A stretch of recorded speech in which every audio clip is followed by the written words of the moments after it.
भाइयों, बकरी पालक जो भी हमारे बकरी पालन का फार्म डाल रखे हैं या करने की सोच रहे हैं, उनके लिए वीडियो है और वो ये चीज़ ज़रूर देखें।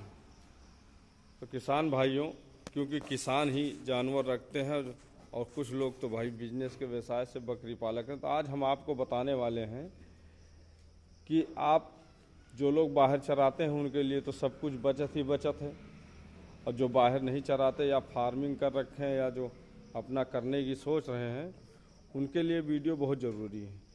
क्योंकि आप देख रहे हैं कि लोग अगर गांव में है तो कुछ ना कुछ करना ही है, करके कमाना ही है। सबसे बड़ी बात यह है कि आप देखें कि इनको चारे में दे क्या, और देने के अलावा ऐसा क्या दें कि जो ये आराम से खाएं, आपकी बकरियां भी ठीक रही। देख लीजिए, अभी ये नवंबर का महीना चल रहा है, अभी मौके पे, क्योंकि मैंने ना कहीं ट्रेनिंग ली ना कुछ लिया, कुछ बस अपना जो घर पे व्यवसाय करते थे कुछ सोच के उसी से ये सारा सिस्टम किया। और देखिए, अभी हमारे पास ज़्यादा तो नहीं है, लेकिन फिर भी जितनी भी बकरियां हैं इतनी ही हमारे लिए काफ़ी हैं, और धीरे धीरे ही बढ़ेंगी।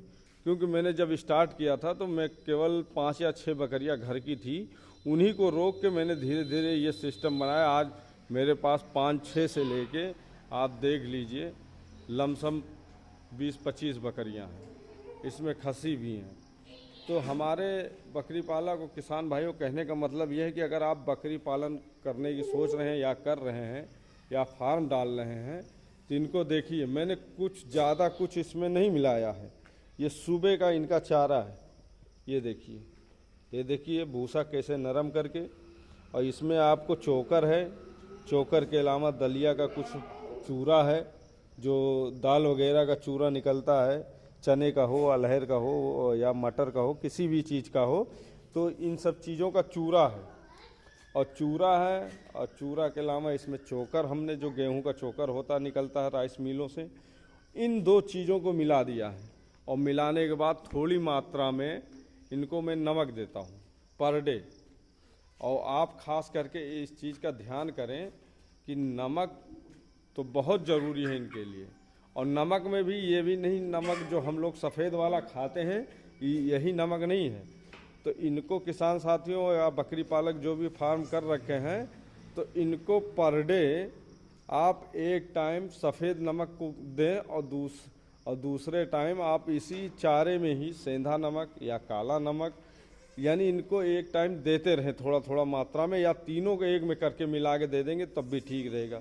और कुछ लोग फार्म करते हैं तो अलग से जो ढोका टाइप में आता है उसको बांध के टांग देते हैं या ट्रे में रख देते हैं, तो वो भी ठीक है, वो भी दिक्कत नहीं। वो इसलिए कि बकरियां जिनको जिस चीज़ की ज़रूरत रहेगी वो उतना चाटेंगी, खाएंगी, कोई दिक्कत नहीं, उसके बाद रखा ले। लेकिन उसमें क्या है कि कुछ बकरियां खाएंगी, कुछ नहीं खाएंगी और कुछ वेस्ट होगा।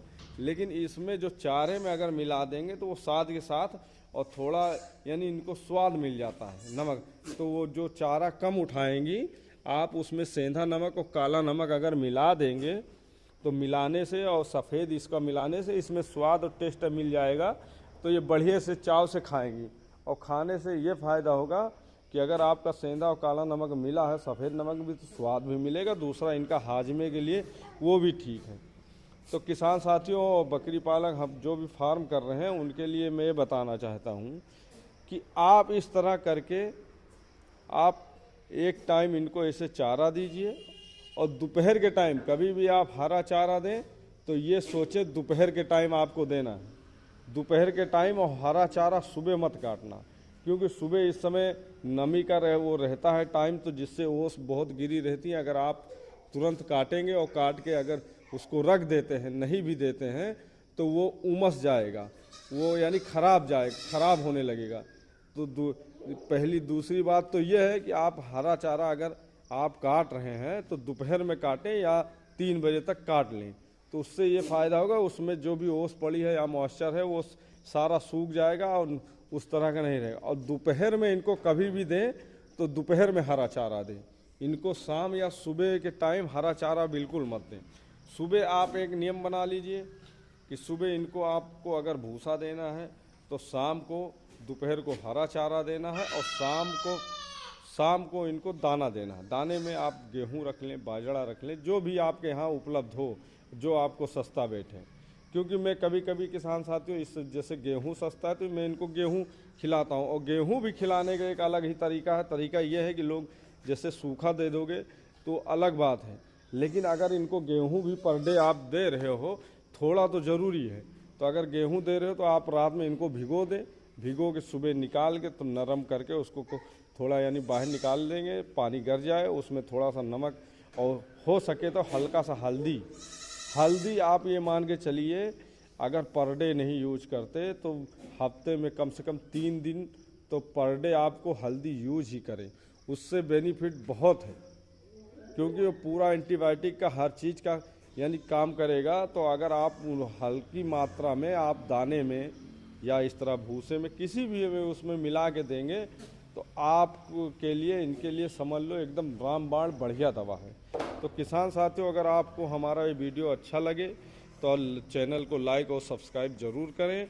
और हमारे चैनल को किसान साथियों, आप लोग इतना वीडियो देख रहे हैं, देखने वाले लोग बहुत हैं, लेकिन देखने के बाद हमारे चैनल को सब्सक्राइब नहीं करते। क्योंकि जो सब्सक्राइब किए हैं वो भी उतना उनका तो चलिए धन्यवाद है, लेकिन जो नए लोग हमारे चैनल को देखते हैं तो कम से कम भाई एक लाइक और सब्सक्राइब तो ज़रूर चैनल को कर दें। धन्यवाद।